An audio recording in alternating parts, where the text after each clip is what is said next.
Hi, welcome to session H5, FEMA Program Tools and Resources. I'm Brad Winters. I'm a CFM and a Water Resources Engineer from CDM Smith. I'm also the Treasurer from the Virginia Floodplain Management Association.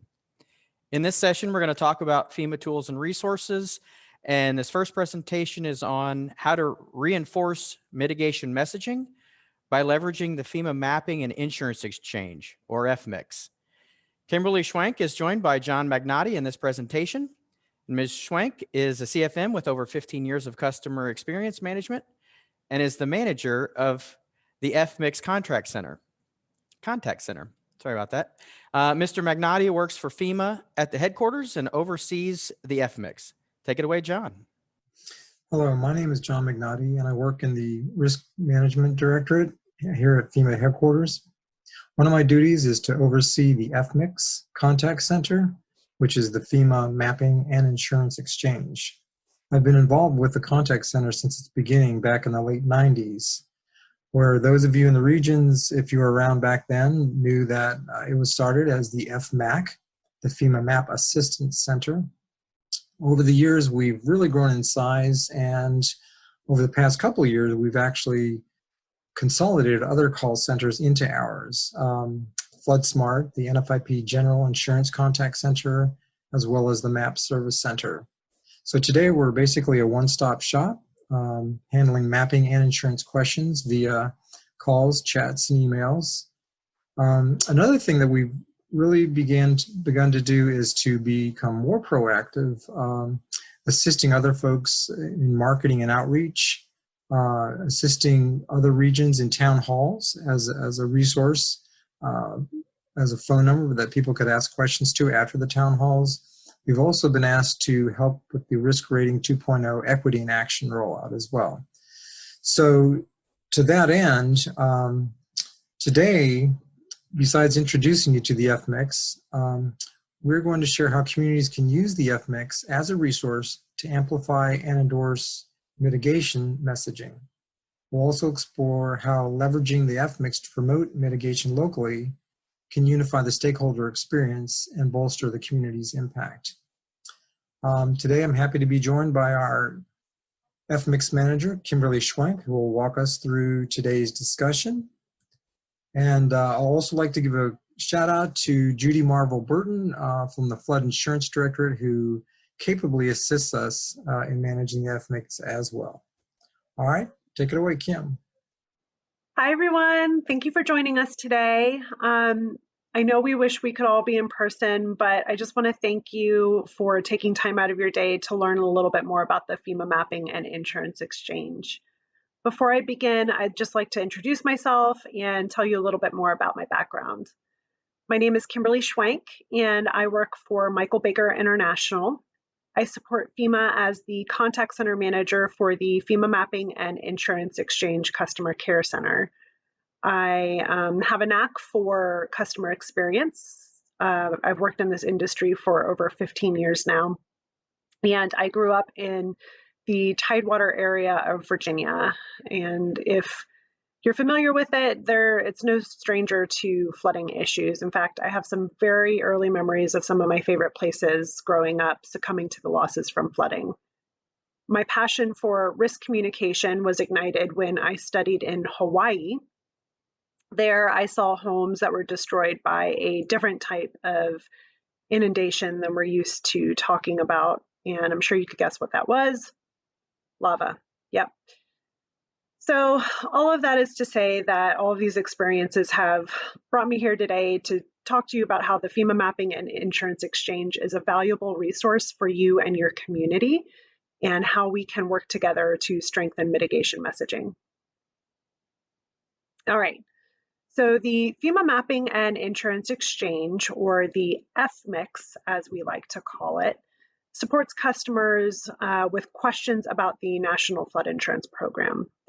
We also provide a full range of information that customers need to make informed decisions about their flood risk. And although the FMIX has been around since 1999, it was originally started as just a mapping call center. So in 2019, FEMA actually took their mapping contact center and their insurance contact center and joined them into a single one-stop shop type of call center, if you will. So instead of customers having to, bounce from one phone number to another to have kind of the same conversation, now they can call into the FMIX and they can connect with knowledgeable staff members who can provide one-on-one support and guidance on topics ranging from flood mapping, flood insurance, floodplain management, and mitigation related conversations. And when FEMA customers call in, they can be confident that they are connecting with knowledgeable staff members. Many of our representatives are flood insurance specialists and certified floodplain managers like yourselves. I've provided our contact information there at the bottom of the slide for you. Our phone number is toll-free. You can also contact us by email, or if you visit that link at the bottom of the page, you'll be provided the option to connect with us through online chat as well. And don't worry if you misplace this information or you don't jot it down in time. Our information is really easy to find through a basic internet search.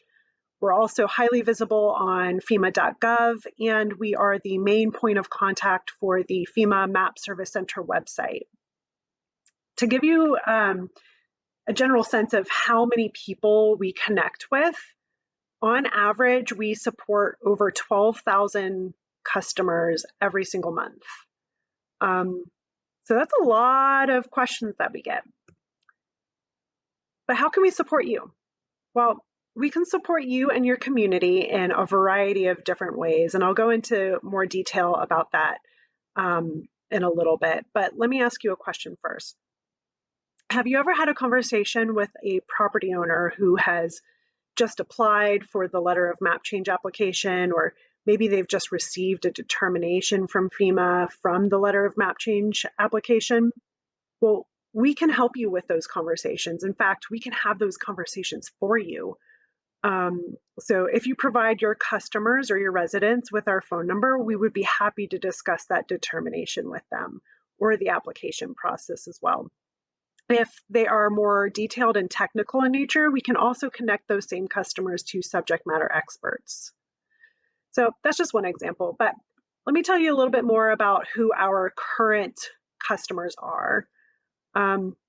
You can see that we receive calls and support customers from across the nation, which includes Guam, Puerto Rico, the U.S. Virgin Islands, and American Samoa. We also receive the occasional international call as well, but those are obviously more rare.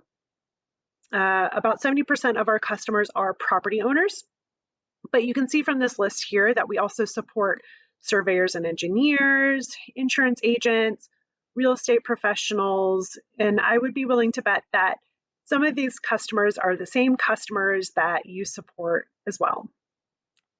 Overall, we notice that some of our customers contact us from states a little bit more than others, and more states generate more conversations. But what we've experienced is that most of our customers' journeys start at the same place, which include the mandatory flood insurance requirement. We often hear that customers have just received a notice from their lender that they are now in a high-risk flood zone and they are required to purchase flood insurance. Customers, when they get to us, are very confused.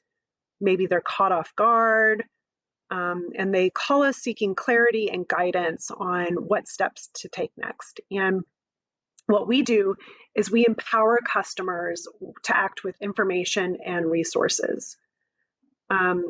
For example, lenders normally like to include the letter of map change as a potential path forward for property owners if they disagree with the high-risk flood zone determination. We suggest customers consider their risk to flooding and expand that conversation to include reducing flood loss, and we encourage the purchase of flood insurance.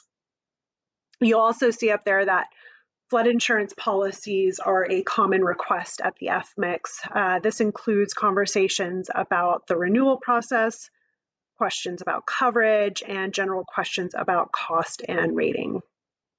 But we also support policyholders on their road to recovery after flooding events. We guide customers through the claims process and can connect them with mitigation resources for building a more resilient future. But what you might notice is that mitigation and risk reduction topics are not highly prevalent on this chart here. And we'd really like to discuss those topics more frequently in the future.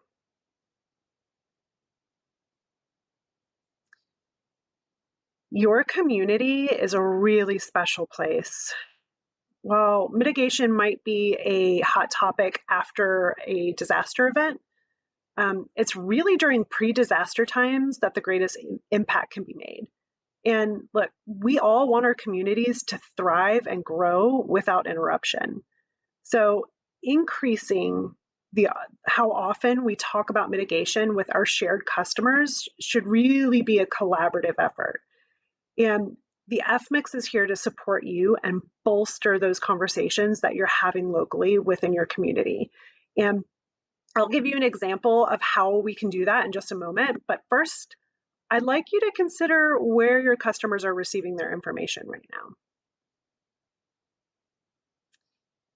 So here's a list of some sources of mitigation messaging. And there might be some people on here that you'd like your residents to talk to about their flood risk and mitigation actions. And then there might be some on here that are sources of misinformation. Not everyone who is sending messages about risk and mitigation actions is knowledgeable, and the messages are not always consistent. Customers might receive misinformation from a well-intentioned neighbor, or they might receive conflicting information from the media. And FEMA has made a lot of progress over the years through outreach to stakeholders, but some property owners might want to fact check or reinforce their own understanding. And this is where the FMIX can help. So I told you I was going to give you an example. In 2018, we had quite a few customers contact us from Harris County, Texas, about the community's higher standards.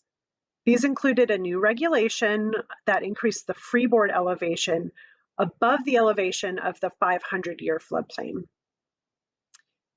Customers from Harris County, Texas contacted us to verify if this was allowed, and we reinforced the community's messaging.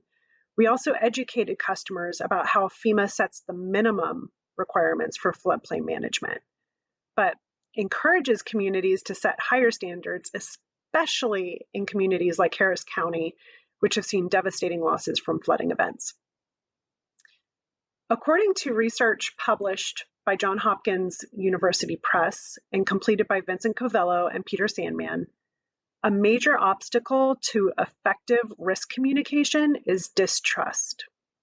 And a couple of sources they state contribute to this distrust are disagreements among experts and lack of coordination among risk management organizations.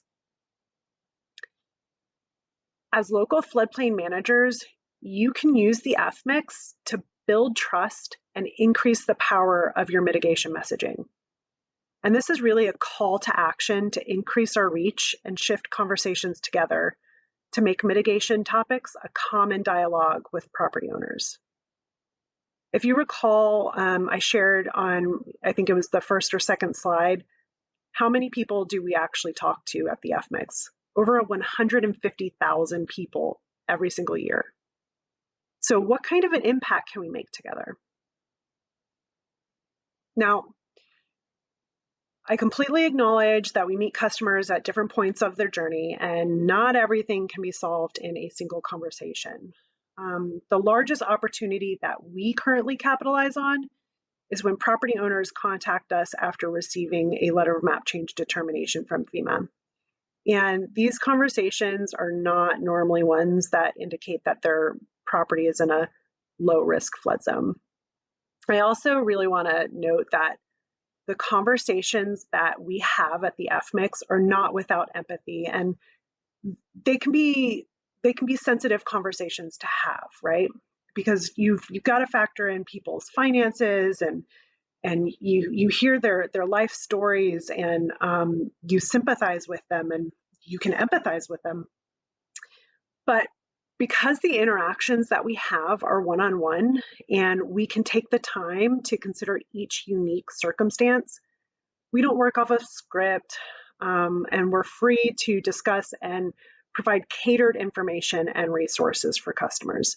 So when a property owner receives a high-risk flood zone determination from FEMA through a letter of map change, what we like to do is we offer options for mitigating their flood risk. That can include, elevating the structure, installing flood vents, and offering resources such as information on retrofitting and providing resources about protecting their property from flooding. A lot of the resources that we use are publicly available resources available on FEMA.gov, by the way. So you don't have to contact us to find these same resources, but if you need help in guiding conversations with your customers, please encourage them to reach out to us. We also connect customers to their local floodplain managers and their state hazard mitigation officers, especially if the conversation covers hazard mitigation assistance grant opportunities. Most of these interactions about hazard mitigation assistance are because of a need to fulfill an application requirement, and the FMIX completes research for flood loss history reports. The Loss History Report is a request for historical National Flood Insurance Program claims information for a specific structure. It's available to current property owners, and if current property owners are interested in receiving the report for their structure, they can email us there. I have our contact information. We will send them some instructions, and once we receive a complete request, we will generally complete that request within 7 to 10 business days, depending on the size of the request. We receive over 8,000 requests for flood loss history reports in 2020. 33% of those came from these 3 counties here. So Nassau County, New York, Jefferson Parish, Louisiana, and Harris County, Texas. I mentioned before that many communities require a complete loss history report as part of the application materials for hazard mitigation assistance. In 2019, we identified that we were receiving an influx of loss history requests from Harris County, Texas. And what we identified from that was that the increase in volume was driven by a flood mitigation assistance grant application. So in partnership with FEMA, we were able to prioritize the loss history research needed so that all of the applicants for that specific grant application period would receive their loss history reports before the application deadline closed.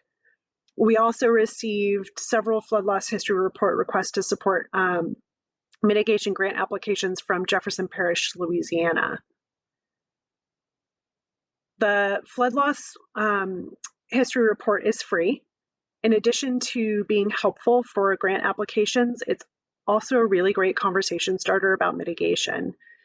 It provides insights for current property owners that can increase their understanding of previous flood events and help empower them to make educated, risk-based decisions. The volume that we see from Nassau County, New York, is not related to grant applications. These are actually related to the county's floodplain management practices. They've incorporated the flood loss history report into their floodplain management process. So they're actually requiring a flood loss history report as part of the permitting process. Those are just a few examples of how local communities are currently leveraging the FMIX for support, and hopefully I've introduced a new tool that you can add to your mitigation tool belt when talking with property owners about the flood loss history report. But together, I know we can move the needle on the conversations of mitigation, and I'd really like to come back here next year to show you an updated chart where mitigation is one of our top conversations. How awesome would that be? As I stated before, I lived in Hawaii for many years, and the Hawaiian language has a word, laulima. Laulima translates to many hands working together, and it's similar to the concept of it takes a village. Mitigation is a group effort, and as a community official, I'd encourage you to work with the FEMA staff in your region if you'd like to explore collaboration opportunities with the FMICS. If your region needs to get in contact with John Magnotti, we've included his contact information here for you. Otherwise, please feel free to share information with your community and leverage our support at the FMICS. Thank you again for giving me the opportunity to meet with you today, and I look forward to answering any questions you might have. Thank you. Hi, thanks, Kim. Appreciate that. We've got a few questions that have come in here. We'll start from the top. How many people do you have on staff answering inquiries at any given time? And do you anticipate having to hire surge staff once Risk Rating 2.0 goes live? Great, thanks, Brad. So one thing that I think I failed to mention in my presentation is our hours of operations. We're open Monday through Friday from 8 a.m. to 7 p.m. Eastern Standard Time. So to meet that broad range of hours, we do have, a variety of staffing needs to cover the early morning and late hour shifts. So it can vary from time to time. We certainly do anticipate an increase of phone calls about Risk Rating 2.0. And we do have a surge staff that we can use in times of higher volume as well. And that's to support, large scale disaster events or whatever the program needs. Okay, thank you. Looks like the next question is there a cost for flood loss history reports? And I think you mentioned there is not in your presentation. I think that was correct. Okay. Yeah. So no, there is no cost. It is completely free. You just contact us and we will complete the request for you. Something I do want to mention is that current policyholders should receive a complete flood loss history report every single year at the beginning of their policy term in their Flood Insurance Reform Act insurance packet that they receive. So they should receive that with the claims handbook and a few more documents there. But understanding that sometimes people may not have a policy, this is available for them to use. And it's also a really good conversation starter about the previous losses that were made for a property. Great. Yeah, thank you. This is similar. What data is needed to prove that it's the current property owner asking for the flood loss history report? And are there privacy concerns or can the community ask for these? What's the kind of relate those two together, I guess?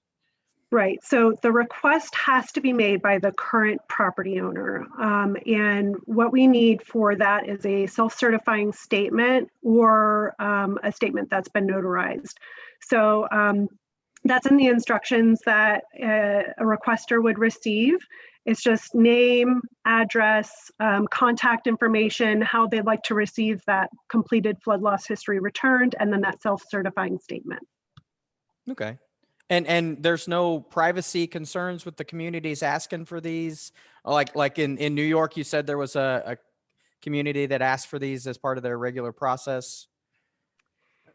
Right. So we learned that on our own. We haven't actually connected with that community, but I think it was Nassau County, New York, who we discovered that is incorporating that into their permitting process. So what we've identified is that current property owners from Nassau County, New York are submitting a lot of requests for completed flood loss history reports, and then they are turning that around and providing it to their community. Okay. So that's not a problem because they're providing it as the property owner. Okay. Yep. Very good. How do you look up local floodplain administrators to send folks to? So we have access to a variety of FEMA-owned systems, and one is a community information system that provides all of the current floodplain administrators' contact information. Okay. Thank you. Based on the Harris County example, research is performed about local floodplain regulations when responding to customers. Do you also research like state building codes when providing guidance, since the more recent building codes have standards that go beyond the NFIP minimums that aren't noted in the local regulations?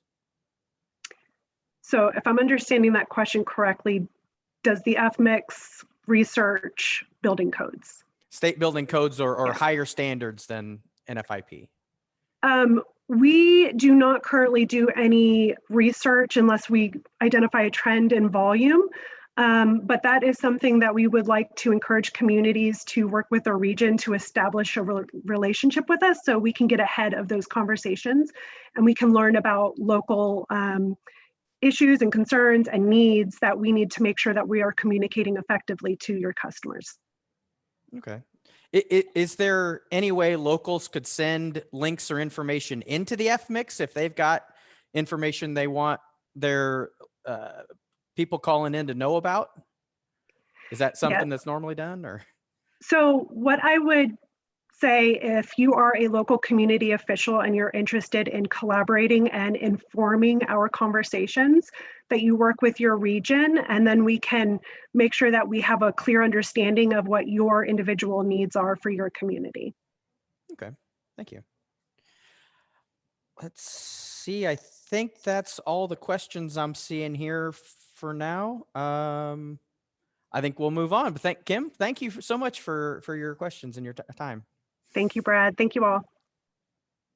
Okay, our next presentation is about FEMA Region 5's Mitigation Assistance Resource Guides. Steve Greene is joined by Sarah Holly. Mr. Greene is currently a hazard mitigation community planner for FEMA Region 5 and previously in Region 7. Ms. Holly is a certified planner and is the mitigation champion for FEMA Region 5 under the CERT contract. Take it away, Steve. Good afternoon and welcome to Finding the Right Fit, an overview of FEMA Region 5's Mitigation Assistance Resource Guides. I'm Steve Greene, and joining me today is my colleague, Ms. Sarah Holly. For the next 20 minutes, we'll give you an overview of FEMA Region 5's resource guides, including how the resource guides started, how they've matured over the years, and where they are going.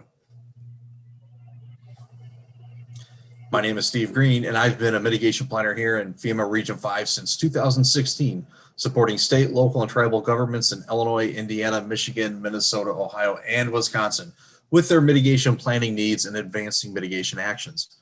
Prior to 2016, I worked in the same role in FEMA Region 7, supporting the states of Iowa, Missouri, Kansas, and Nebraska.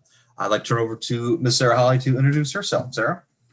Thanks, Steve. I'm Sarah Holly, the mitigation champion for Region 5 with Resilience Action Partners, the current provider for the community engagement and risk communications contract. I'm a hazard mitigation planner and have a particular interest in innovative ways to support community level resilience. So why are we here? Well, it's no secret that FEMA wants to see communities become more resilient. One way this can be done is by advancing mitigation actions a community has identified either through the mitigation planning process or through another means of risk identification. While this sounds easy and great, this at times can be a difficult task to accomplish, especially if the means, whether it's financial, technical, and/or in kind, aren't available.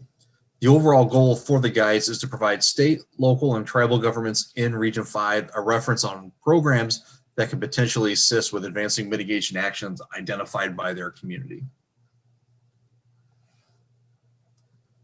So before we talk about the guides Region 5 developed, we need to define hazard mitigation, especially for those of you who may be new to hazard mitigation. Hazard mitigation is any sustainable action that reduces or eliminates long-term risks to people and property from future disasters. Does mitigation work? Yes, it does. The National Institute of Building Sciences released a report in 2018 that indicates every dollar spent on mitigation, about $6 are saved in future costs. In the report prior to 2018 report, every dollar spent on mitigation saved $4 in future costs.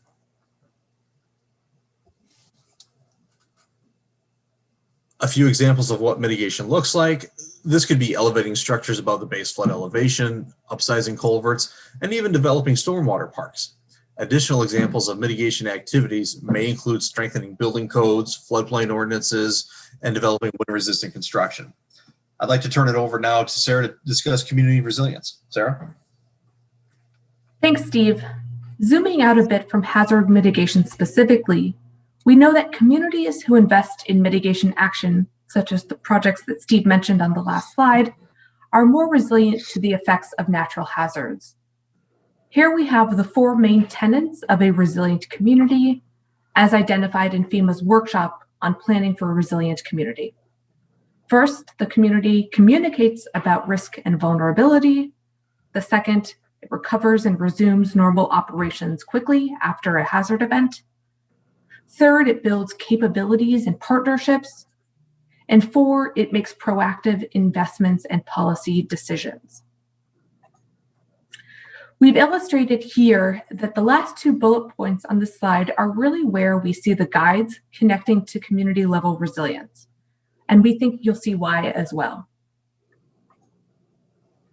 All right, so it's all well and good that we're looking to make communities more resilient, but how can we help communities maintain that resilience and continue to move towards even greater resiliency? We've developed the cycle to help illustrate where our project can support resiliency investment, the resiliency investment cycle. We recognize that there are many factors at play here, so forgive us for the high-level nature of this slide. First, communities must determine their needs. Then they must identify the assistance to meet that need, then acquire that assistance, support implementation, and finally monitor and evaluate for future needs. We believe that the mitigation assistance resource guides fit between determining needs and identifying assistance. Of course, this is all dependent on that ever important community champion. For any resilience-based project to be successful, there must be a champion to help move each step forward. I'm sure at this point you're asking yourself, well, this is great, but how does this actually look in action? So with that, I'll turn it back to Steve to talk about the Region 5 approach. Thanks, Sarah. Now we'll get into a bit of our thought process for developing the resource guides. There isn't just one source of funding or assistance to support mitigation action. Assistance can come in a variety of forms ranging from grants to technical assistance. The current mindset is if there isn't a grant available to accomplish a mitigation action, then it simply can't be completed. This is absolutely not true, and one of the reasons for developing the resource guides is to break the mindset.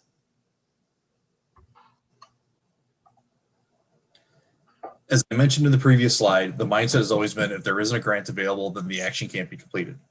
More specifically to that, if there isn't a FEMA hazard mitigation assistance grant available, then the action can't be completed.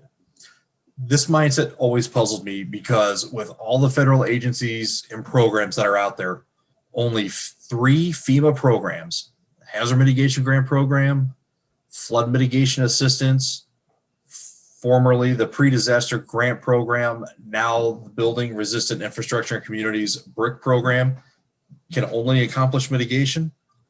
I say no way. While it may be mainstream to go to FEMA for a grant to enact mitigation activities, we are not the only agency in the entire United States government that can assist. The key to breaking this mindset is showing mitigators there are other programs out there. The question is, how do we do this? The idea for the guide came in 2018, and initial thoughts were for the guides to be an attachment to the plan review tool that is completed when a state, a community, or a tribal nation update their mitigation plan, since there is a section in the plan review tool to highlight resources for implementing your approved plan. But when discussing the idea in depth, we decided these guides need to be out there and not just when a mitigation plan is approved. Also, these types of documents can become stale and outdated very quickly. We also need to make sure we had an aggressive strategy in place for the guides to be fresh and effective to prevent these guides from being a fancy coffee table book instead of a valuable resource to our partners. In short, we want these to be evolving documents. So a little bit about our timeline on how we got to where we are today. In fall of 2018, we began work on designing the resource guides. December 5th, 2018, we conducted a webinar with our partners to discuss the idea of the guide and ask for their assistance, comments, and feedback on the draft guide. Getting their input was crucial to ensure we were developing a tool that would be resourceful to their needs. In March 2019, we released the first edition of the State Mitigation Resource Guides. Later in the summer, in June 2019, we released the Region 5 Mitigation Resource Guide for tribal nations. The fall of 2019, we went right back at it again. We began updating the resource guides. February 19, 2020, we held another webinar with our partners to discuss the second edition of the resource guides, highlighting some of the changes that they were going to see to the guide and discuss some of the comments they had from the previous edition of the guide. We released the second edition of the guides in spring 2020, and then we'll be looking to release the third edition of the resource guides this spring or later in the summer.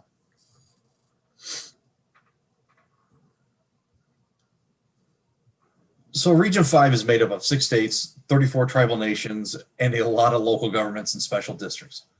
When creating the guides, we wanted to make sure that they were specific to Region 5.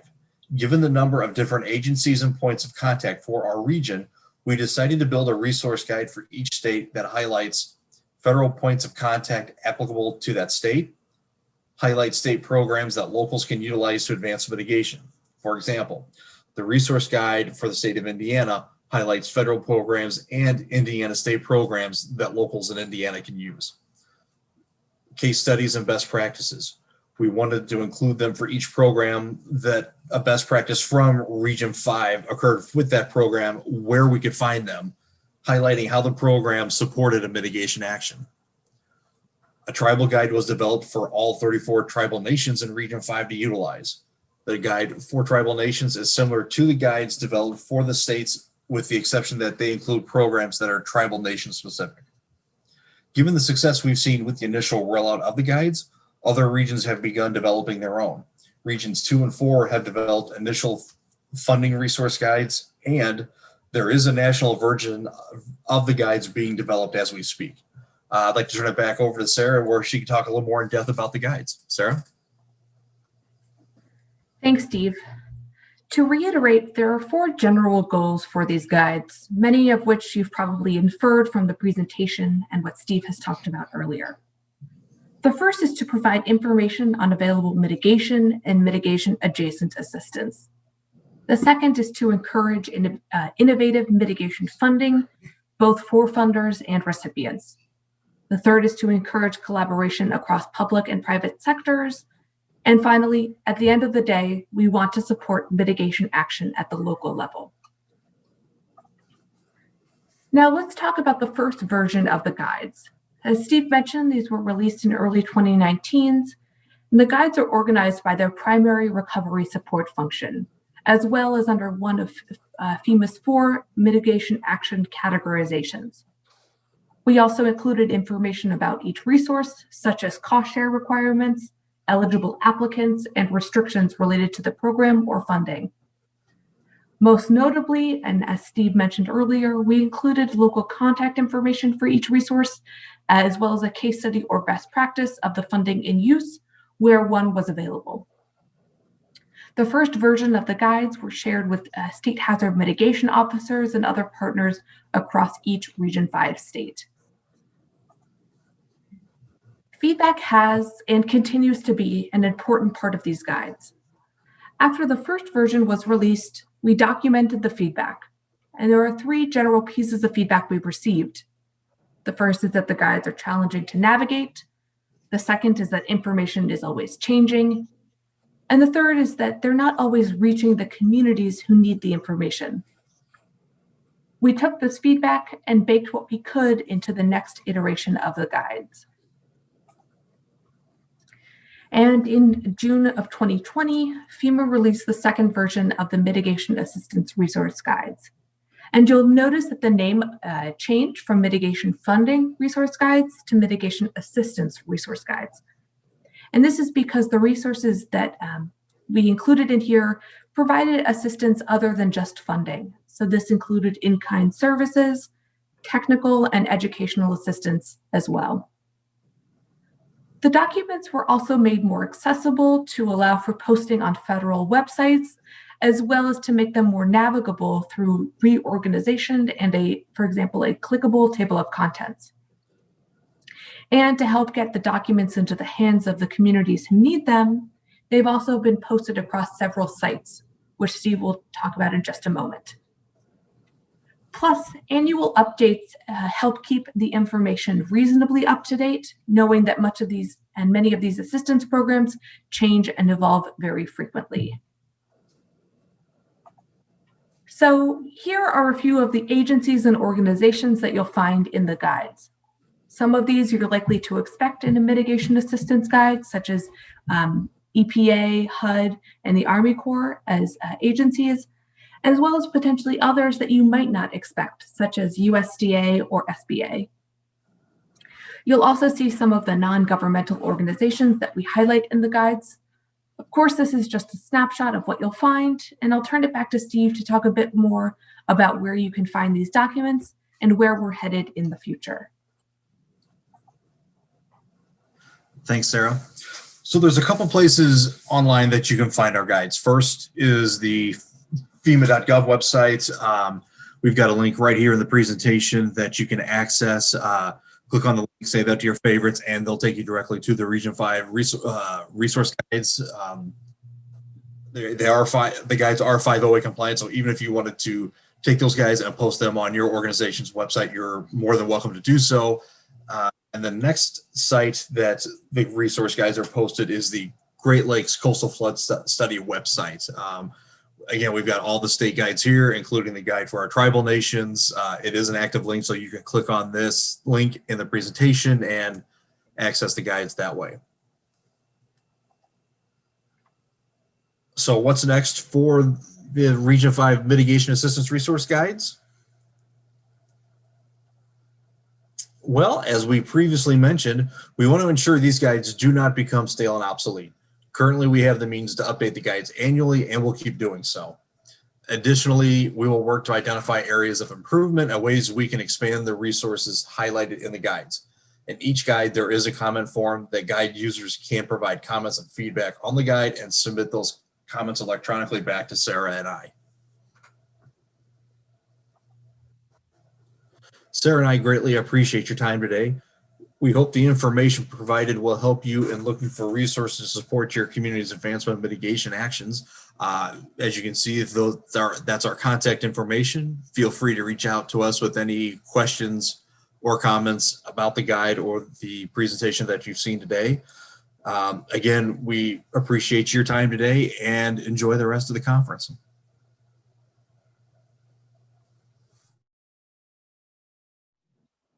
Thank you, Steve and Sarah. That's a great presentation.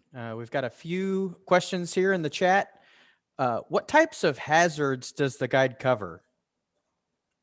Well, as far as hazards, it's natural hazards. There's not just a focus on flooding or wind-resistant mitigation activities, drought, whatnot. It covers all the natural hazards. You'll probably, in going through it, you'll probably see a good chunk of them maybe focus more towards flooding, since that's a pretty top hazard that we have, but it's all natural hazards. Okay, thanks. Do you have any case studies or examples of using the guides? And this question loves that you've thought about maintenance over time as well. Thanks for the comment on maintenance. That was really, when we started developing this, was a huge priority, kind of like what I said in the presentation. We didn't want this just become a fancy coffee table book that's just going to sit there. Ooh, we made a copy, and 9 years later, somebody digs it out and tries to use it and finds that all the resources are obsolete. As far as case studies on who's used the guide yet, unfortunately, we do not. For the first few editions, we've really been focusing in on trying to make sure the structure and the format of the guides are there. That's something that we actually are going to take a look at for this next iteration of the guide to see who's used it. Has it been a best practice? Do we need to go back and make some improvements on how we've got the guides set up and whatnot. We have been told by our state partners, a lot of them have been posting it to their websites and referring their communities to these guides once they find out if they're not eligible for a hazard mitigation assistance grant, or if the time slots don't work out for when you can apply for grants. So no firm case studies yet. That's kind of the goal of edition 4, and try to see who's used them, and to see if we maybe need to do a little more outreach to let people know that the guides are there, and that could very easily be a possibility and something I would definitely invest in. But unfortunately, right now, no case study. Hopefully, we'll have that come year 4. Great, and we just got a note from Steve Ferryman, says they use the guide frequently in Ohio, so it's on their website, and they provide it to project applications that are not funded and for locals looking for a grant match. So that is. Well, there's a case study in year 3 where you're ahead of the game. Mr. Ferryman just helped us out. So Steve, I owe you one, buddy. Thanks. We got a question. To your knowledge, will the national versions be specific to each state like your guides? And will you continue to update your regional and state guides once the national version is live? Yep. Sarah, go ahead. Sorry. And so, and I apologize. Actually, we just found out that the national version of the guides has been released and just went live very recently. So I will share that in the chat as well. I'm unsure what that's going to continue to look like in the future. One thing that we in Region 5 and with Steve's guidance wanted to do is make sure that we both aligned our guides with national efforts, but also allowed national efforts to really align with what we are doing as well. So I'll put a link to the national version in the chat, but unsure what that is going to look like in the future. Although right now it looks pretty comprehensive with national level resources. Great. Yeah. It looks like Lisa Miller might have linked to the national guide as well. And that's awesome. In the chat. So thanks for that. Also in the chat, if you didn't see, there's a couple of other links to the Region 5 resource guides Sarah put in there. I think that's the last question, unless you guys have any follow-ups that we need to talk about. I do not. Thanks for your time, and hope you enjoy the rest of the conference, Sarah. Is there anything? That's it. Thanks so much. Okay. Thank you all. Moving on. The next presentation is Living with Levees and FEMA's products and tools for community officials and professionals. This one hits close to home because I work with these folks and helped edit a couple of these slides. I can vouch you're in good hands today. Today we have Will Zung and Leslie Scarden presenting. Mr.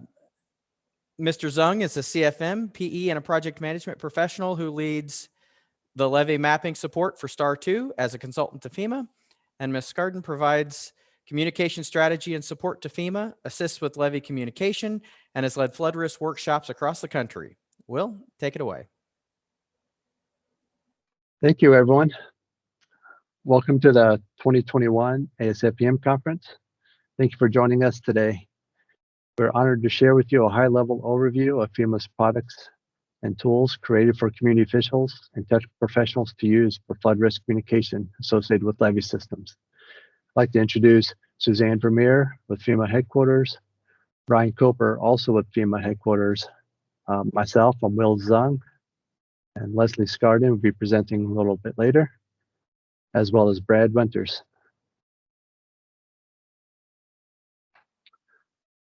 So the purpose of this presentation is to provide community officials the general awareness of FEMA's informational products towards identifying flood hazards, engaging with stakeholders, and encourage risk-informed decisions related to levee systems. We will overview the identification of flood hazards, the stakeholder engagement during levee analysis and mapping workflow, an example of a risk-informed decision, as well as some additional resources. So starting with living with levees as a general overview, a levee system consists of one or more levee segments, reaches, and other features, such as flood walls and pump stations, which are interconnected and necessary to ensure exclusion of the design flood from the associated hydraulically independent levee impacted area, and which are constructed and operated in accordance with sound engineering practices. Levees are designed to reduce flood risk from flooding events. However, they do not eliminate the risk entirely. It is always possible that a flood will exceed the capacity of a levee, no matter how well the structure is built. Levees are designed to manage a certain amount of floodwater and can be overtopped or fail during flood events exceeding the level for which they were designed. To better understand the different flood hazard mapping options, let's review the basic anatomy of a levee system and the common terminology FEMA uses.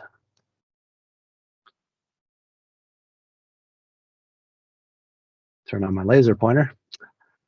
We'll start with the flooding source side, which is the water side that you see here. And then we move over to the levee embankment itself. We'll have the water side toe, and then there's the landward side toe. These determine the width of that levee embankment.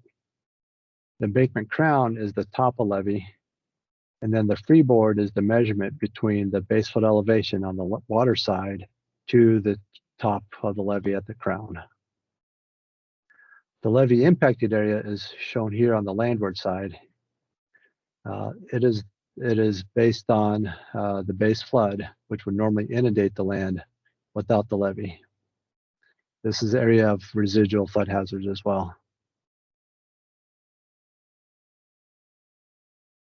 I figure out how to turn my laser pointer off now.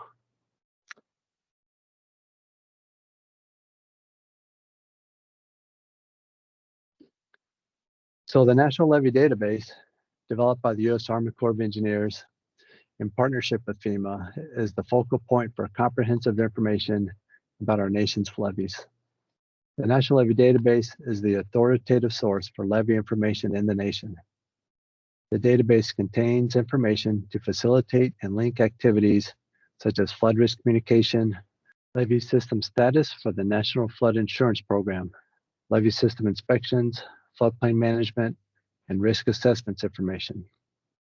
The National Levee Database continues to be the dynamic database. There are ongoing efforts to add levee data from federal agencies, states, and tribes. According to the National Levee Database, there are approximately 7,000 levee systems, approximately 25,000 miles of levees, and 44,000 levee structures behind an average age of 57 years. In addition, you'll see that the property value is upwards to $2.11 trillion behind levees, with a population of approximately 16.8 million, and which has 5.21 million structures. So there's a lot of infrastructure behind levee systems. So the 2021 Americans Infrastructure Report Card gives levees a score of a D. This report describes several solutions that work to raise the grade of levees. 3 solutions that FEMA's Risk Map program can support include: encourage property owners to purchase flood insurance, even if they live or work behind the National Flood Insurance Program accredited levee; increase resources, education, and outreach efforts to communities with levees to communicate about the risk to people, property, and critical infrastructure behind levees; increase the number of levees with an emergency action plan and flood warning plan. FEMA does not build, maintain, evaluate, or certify levees. FEMA is responsible for managing the National Flood Insurance Program. Through the National Flood Insurance Program, FEMA provides flood insurance policies because most homeowner insurance policies do not cover damage due to flooding. In addition to FEMA is charged with accurately identifying flood hazards and assessing flood risk, including hazards and risk in levee impacted areas. Although FEMA's Risk Map program data can support risk communication and emergency preparedness planning, levees are a shared responsibility. Then we'll move on to identifying flood hazards. For accredited levee systems, while levees serve as important flood control infrastructure, they are not a guarantee against flooding. Levees are designed to reduce the risk of a specific level of flooding. In fact, levees are designed for a wide range of flood frequencies and should not be focused on the 100-year flood as a design standard. Instead, each levee should be designed based on the unique consequences of its failure and thus the risk in the area behind each levee. Levee accreditation is a voluntary choice by a community and is not mandated by FEMA via the National Flood Insurance Program. If the community chooses to pursue levee accreditation, the regulations at 44 CFR 65.10 are the criteria for a levee system to be recognized on the firm for providing flood hazard reduction. Levee accreditation is not a safety standard and is not a warranty or guarantee of performance, expressed or implied. The 44 CFR 6510 includes design criteria, operation plans criteria, maintenance plan criteria, and data certification requirements that includes as-built plans. To promote flood risk reduction to loss of life, an emergency preparedness plan is a standard enforced for flood hazard analysis projects. This plan must be provided to FEMA as their operation plans criteria. Also, floodplain management compliance must occur, such as applicable permits acquired.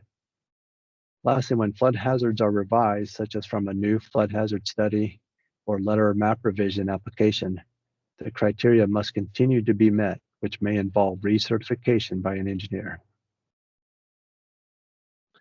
For non-accredited levee systems, the natural valley may be modeled and mapped for a non-accredited levee showing inundation of the 1% annual chance flood. Based on the data available and physical characteristics, levee reaches may be analyzed and mapped using one of the following procedures. Continue to have the natural valley analysis, is the most common. You also can do a structural-based inundation, which is a levee breach scenario.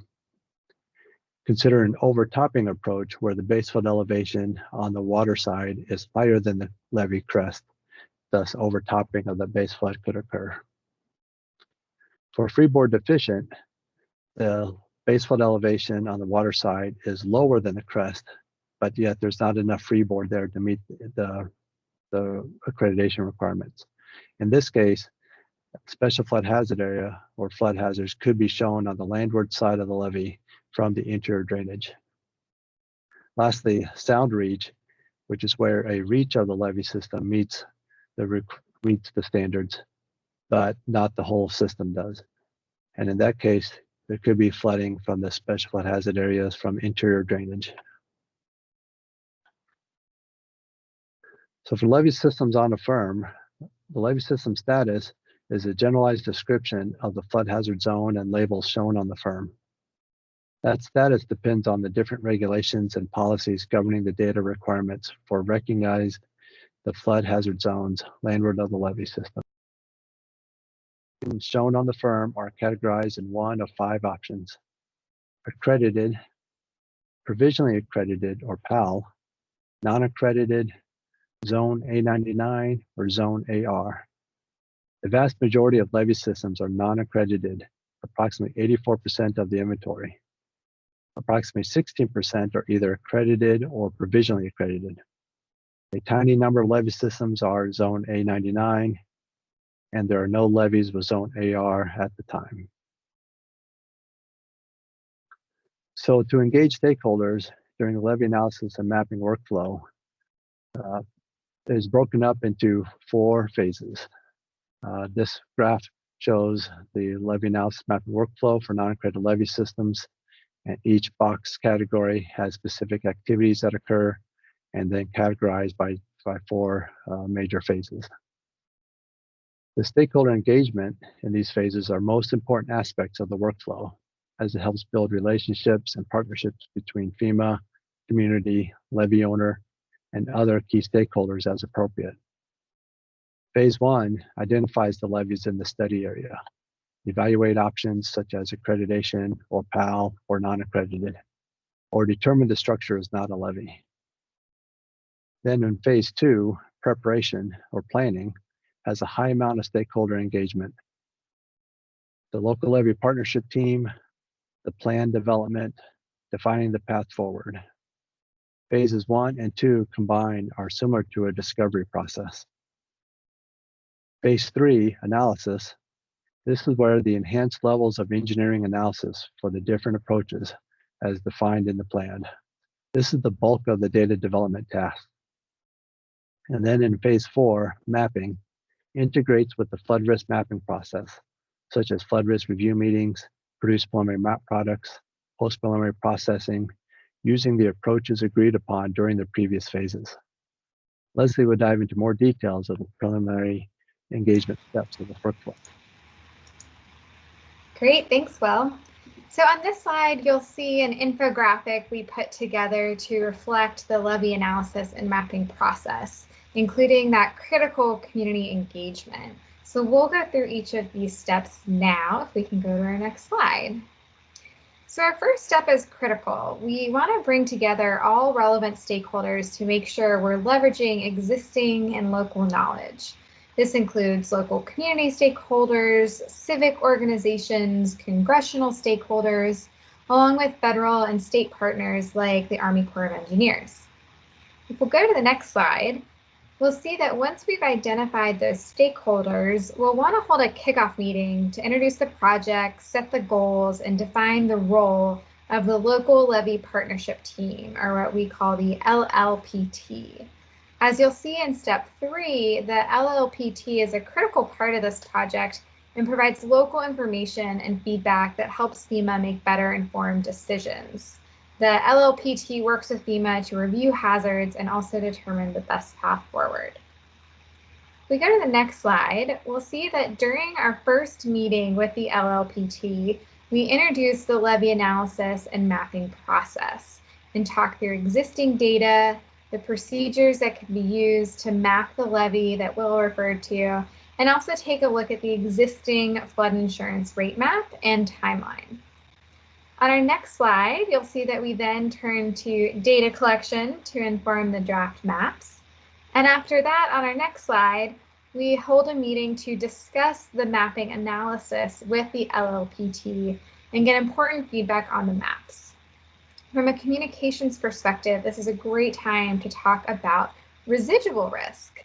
That is, just because we have a more accurate picture of the flood hazard doesn't mean that we are protected. Risk always remains, and so it is important to look at other mitigation actions. On our next slide, you'll see that we move back into the regular firm update process until we get that final map. This is a great opportunity for additional community outreach, especially to property owners who will be impacted by changes. The last slide and the last piece of this infographic is a reminder about building resiliency and that residual risk we referenced earlier. Even though firms may show areas outside of the SFHA behind some levees, this may not be representative of the actual flood risk in these areas. Therefore, regardless of accreditation status on a firm, both FEMA and the Army Corps are working together to identify flood risk for areas behind all levees. And we're making that data available in the NLD to help people across the nation better understand their flood risk and take action to reduce that risk. So I'll turn it back over to Will to walk through an example of this. Thank you very much, Leslie. So I'll describe a small sample project of our risk-informed decisions here. And this example shows a levied area flood depth grids enable this risk-informed decision. This is a small town, population of 658 people with limited financial resources. The local levee partnership team used the flood depth grids overlaid with critical infrastructure, identified areas of high risk landward of the right bank levee system. So back to my laser pointer here. So the flow of the river comes from the top of the screen down towards the lower right. And the right bank levee is shown here in green with the critical infrastructure. And this location is actually a fire station shown within the flood hazard from the natural valley. And then also on the left bank, shown here in pink, it shows areas of small or not very much flood hazards at all. So that given their limited financial resources, the community can make a risk-informed decision to focus on emergency preparedness planning to account for their fire station being located within this impacted area. So in addition, the steps community can take to reduce the risk is to maintain, is related to floodplain management as one category, such as maintain and enforce floodplain permitting for development, consider if development behind the levee is the best long-term interest of the community, consider to put standards in place to protect against future flooding, and avoid encroachment such as building structures or placing trees on the levee or leaving debris on or near the levee that could impede proper operation and maintenance. You could also perform emergency preparedness like this community was looking into, such as develop an emergency preparedness plan or an emergency action plan, and also practice emergency response and evacuations. You could also include public outreach and education. Educate property owners living and working near levees about levee-related flood risk. Floodwaters can exceed the levee's design level for flood hazard reduction. Levees can and do fail to perform as expected. Flooding can happen on the landward side, as well as interior drainage trapped behind the levee could cause flooding. Encourage property owners to reduce the financial risk related to flooding by purchasing flood insurance.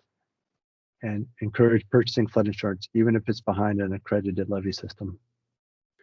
Encourage residents to learn more about additional steps they can take to protect their families, homes, and possessions. So as we introduced earlier, Suzanne Vermeer with FEMA headquarters, as well as Brian Coper with FEMA headquarters. They're our primary point of contacts related to levees and our risk map program. And then myself, Will Zung with STARR 2, and Leslie Scarden with Resilience Action Partners, and then also with Brad Winters with the Compass team, all help produce this presentation. And when you're able to download this presentation later on, we provided several different hyperlinks to additional information to learn more, anywhere from living with levees to flood insurance program, fact sheets related to stakeholder engagement analysis, and then also some additional information related to building science, as well as the links related to emergency preparedness planning. So with that, we'd like to thank you for listening to us, and we're happy to answer any questions.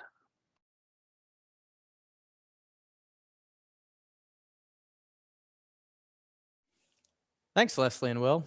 Appreciate your presentation there. You mentioned that accreditation to the 100-year event is not a design standard. Why would someone build a levee to the 100-year plus that minimum freeboard? Yeah, thanks, Brad. That's a great question. So there could be multiple situations that the risks and the consequences landward of the levee could warrant a need for a higher standard to design to.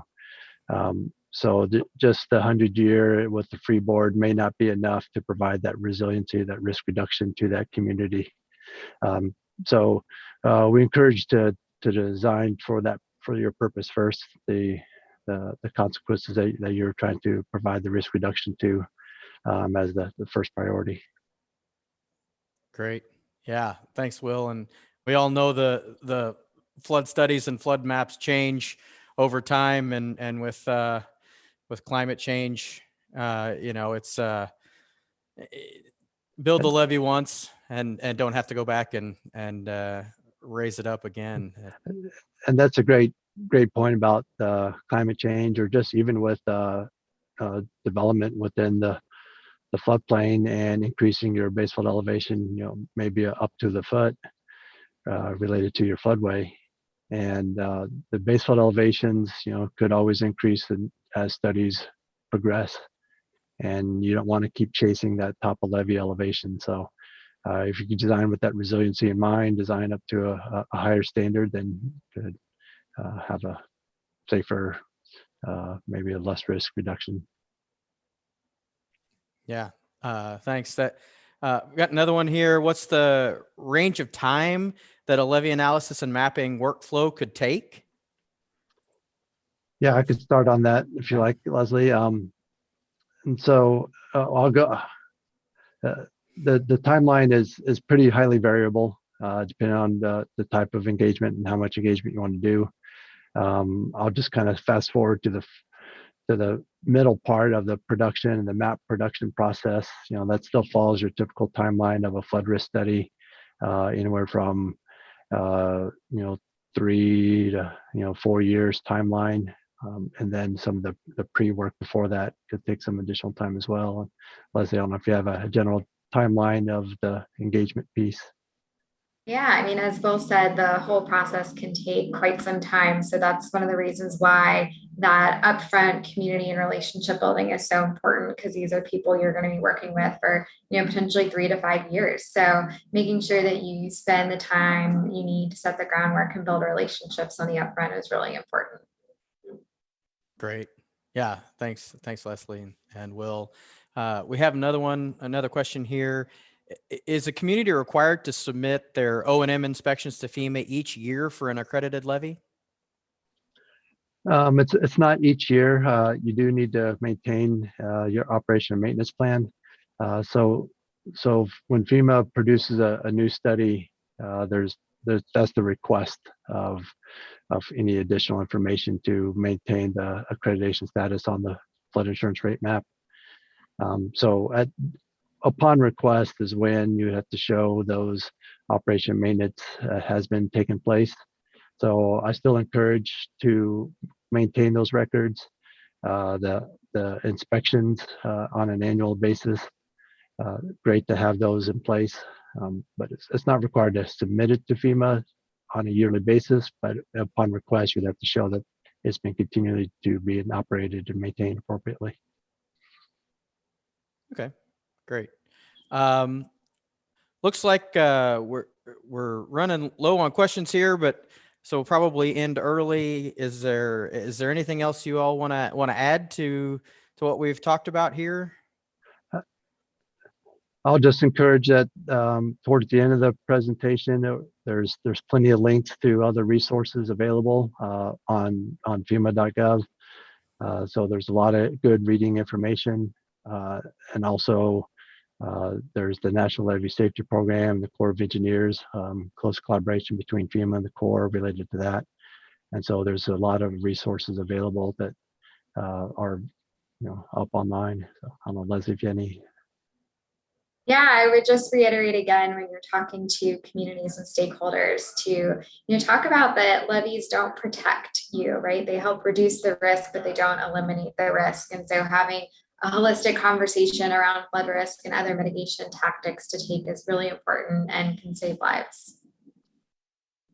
Great, good point. So yeah, we'll let you out, everyone out early. Appreciate your insights on this topic, and thanks to all the presenters. And we'll see you. I guess today's the last day, so yeah, I guess one more session.